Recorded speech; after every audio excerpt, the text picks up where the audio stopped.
July 13th, a date that would be etched into the memory of Gaza, not for celebration, but for tragedy. The day began like any other under occupation, quiet, tense, and heavy with the weight of survival. The sun scorched the Nuseirat refugee camp, its rays relentless, baking the earth and the battered buildings. Here, survival hinged on every drop of water, and the search for it was a daily struggle, a ritual of hope and necessity. Children gathered at a water point, clutching plastic jugs, some faded, some bright, each one a lifeline. They waited in line, hopeful for a few precious liters of clean water, their faces marked by both innocence and exhaustion. Their laughter, light and fleeting, briefly pierced the drone-filled air. For a moment, the world shrank to the simple joy of friendship and the promise of relief from thirst. Suddenly, the sky erupted. A missile tore through the morning, shattering the fragile peace.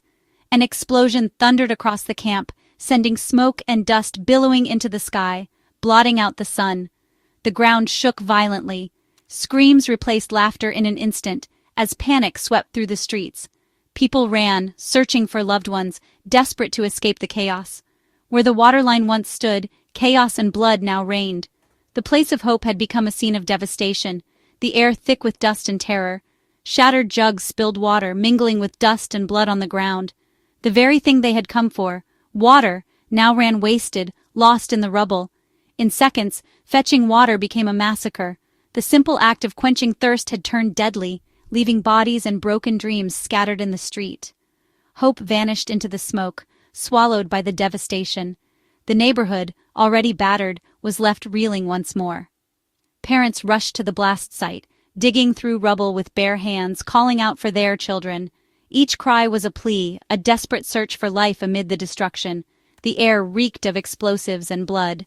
6 children died instantly. 17 more were wounded, their families left to grieve in the ruins, their futures forever altered. Dr. Ahmed Abu Saifan at Al-Awda Hospital confirmed, this was no accident. The missile struck a lifeline, not a military target. The world outside watched, but for Gaza, the pain was immediate and raw. This was no isolated tragedy. It was another chapter in Gaza's ongoing nightmare. Each attack deepens the wounds, each loss a reminder of the relentless cycle of violence. Each child lost was a name, a future, a family's world destroyed in a flash. Their absence leaves a silence that echoes through shattered homes and broken hearts. Their only crime, being thirsty in a war zone. In Gaza, even the most basic needs come with unimaginable risk. The aftermath was horror, not just a statistic. Survivors carried trauma in their eyes, their faces etched with grief and disbelief. For Nuseirat and all of Gaza, such loss is heartbreakingly routine. Funerals follow explosions, and mourning becomes a way of life. The community, already wounded, bled anew. Hospitals overflowed, and families clung to each other, searching for comfort in the chaos. The simple act of seeking water had become a death sentence. Every trip to the water point was a gamble with fate, a risk no child should ever face. Their deaths are a stark reminder of the human cost of this unending conflict. Each grave is a story cut short, a future stolen. In Gaza, even hope is a casualty. The playgrounds are empty, the laughter silenced, and the thirst for peace remains unquenched. The Nuseirat tragedy is rooted in Gaza's deeper crisis, a land dying of thirst. War has destroyed the infrastructure that once brought water to over 2 million people. Desalination plants are silent, pipes shattered, and the system has collapsed. Families now risk their lives daily for water at distribution points, new wells in a landscape of desperation. Queues stretch for hours under a punishing sun, and the water is never enough. Disease spreads rapidly without clean water: cholera, dysentery, dehydration. Children suffer most, their bodies weakened by thirst and malnutrition. Crowded shelters become breeding grounds for epidemics. The psychological toll is immense. Every trip for water is a gamble with death. Parents watch helplessly as their children suffer. In Gaza, even the quest for water is a dance with death. After the attack, the Israeli military called it a missile malfunction. Meant for a militant, it struck children instead. The official explanation was swift, technical, and clinical, as if a mechanical error could account for the shattered lives left behind. In the chaos of war, a single miscalculation can ripple outward, changing the course of entire families and communities in an instant. Regret was expressed, and a review promised. The language of accountability was deployed, but it felt distant. detached from the raw pain on the ground. Promises of investigation echoed through microphones, but for many, these words have become a familiar refrain. But for those in Nuseirat, technical explanations meant nothing. The loss was immediate, personal, and irreparable. No statement could bring back the children lost or erase the terror that swept through the neighborhood. Dr. Ahmed Abu Saifan confirmed, "The missile hit the water point, not a target meters away. The intended target was missed, but the consequences were not." The destruction of a vital water source only deepened the suffering of those already struggling to survive. The gap between official statements and lived reality was a chasm of grief. For families, the language of regret could not fill the silence left by those who would never return. Modern warfare's promise of precision collapses in crowded camps. One error and civilians pay the price. In places where homes and lives are packed tightly together, the margin for error is measured in human lives. Gaza's people know this lesson too well. Investigations rarely bring accountability. The cycle of violence and apology repeats, leaving justice always just out of reach. For grieving families, words of regret do not heal or restore. The pain lingers, woven into daily life, as families try to rebuild amid the ruins.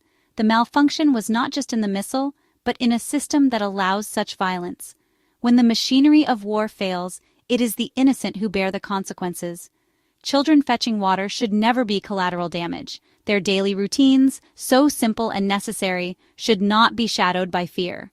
The line between combatant and civilian is erased in Gaza. In this landscape, everyone is vulnerable, and no one is truly safe. The promise of review rings hollow. The trauma remains, etched into the faces of survivors and the memories of those left behind. This is not just a technical failure, it's a failure of humanity. Until the systems that perpetuate this violence are changed, the cycle will continue and the cost will always be measured in innocent lives. The 6 children lost in Nuseirat are not just numbers. Gaza's death toll has soared past 58,000 since October 2023, numbers that risk becoming abstract. But each number is a life, a family, a future stolen. In just 24 hours before Nuseirat, 139 more Palestinians were killed. Over half the victims are women and children, civilians, not combatants. Homes, schools, and hospitals have become battlegrounds. Nearly all of Gaza's population is displaced, crammed into shelters with nowhere safe.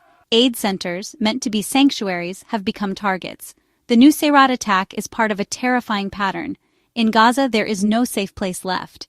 The war's true toll is measured in shattered lives, not statistics. The bloodshed didn't end in Nuseirat. Hours later, a bustling Gaza City market was struck by an airstrike. Shoppers searching for food were caught in a blast that tore through stalls and lives.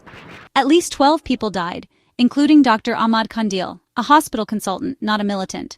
His loss is a blow to a collapsing healthcare system. Doctors and nurses risk everything to save others. Each loss is a community tragedy. Unlike Nuseirat, there was no official comment, just silence.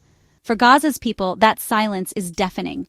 2 attacks, hours apart, made one thing clear: no civilian space is safe. Markets, water points, homes, any place can become a target. Death comes without warning or justification. The message is unmistakable. Nowhere is safe. In Gaza, ordinary life is always at risk. As Gaza bled, diplomats met in Doha, Qatar, repeating the rituals of peace talks. Ceasefire negotiations resumed, but quickly deadlocked. Hamas demanded a permanent end to war and full Israeli withdrawal. Israel insisted on the release of hostages and the destruction of Hamas before any withdrawal. Both sides refused to compromise, and mediators struggled to bridge the gap. The language of diplomacy felt disconnected from Gaza's reality. While negotiators debated, children died fetching water. The echo chamber of international talks offered no relief. The suffering continued, a tragic backdrop to failed politics. For Gaza, hope from diplomacy is as distant as peace itself. The core demands of both sides reveal why peace remains elusive. Hamas seeks sovereignty and an end to the siege. Israel demands security and Hamas's destruction. Each side sees compromise as existential risk. The U.S. pushes for a phased approach, but mistrust runs deep. Both fear the other will break any deal. The international community calls for ceasefire, but lacks leverage. Diplomatic efforts seem detached from the war's brutality. Resolutions feel hollow amid airstrikes and civilian deaths. The deadlock is not just political, it's a clash of irreconcilable narratives. Meanwhile, Gaza's people remain trapped in the crossfire. And Gaza's war is marked by attacks on places meant to be safe: hospitals, clinics, ambulances. The Palestinian territories saw over a third of all global attacks on healthcare last year. Most were carried out by state forces, using powerful explosives in crowded cities. When hospitals are hit, the loss is more than lives. It's the destruction of hope and care. The war's roots run deep: decades of occupation, blockade, and unresolved grievances. The result is a humanitarian catastrophe. Sanctuaries, schools, hospitals, aid centers are erased. Civilians are trapped with no escape. The psychological toll is immense. Fear is constant. Safety an illusion. This is a war not just on people, but on their right to exist in dignity. In Gaza, even sanctuaries are targets. From the shattered remains of Nuseirat and Gaza City, a desperate plea rises from the dust and debris. Look beyond the headlines and statistics and see the human faces behind this conflict. Each broken wall, each pile of rubble, hides stories of families, dreams, and lives interrupted. The suffering here is not abstract. It is deeply personal, etched into the eyes of children and the hands of survivors searching for hope.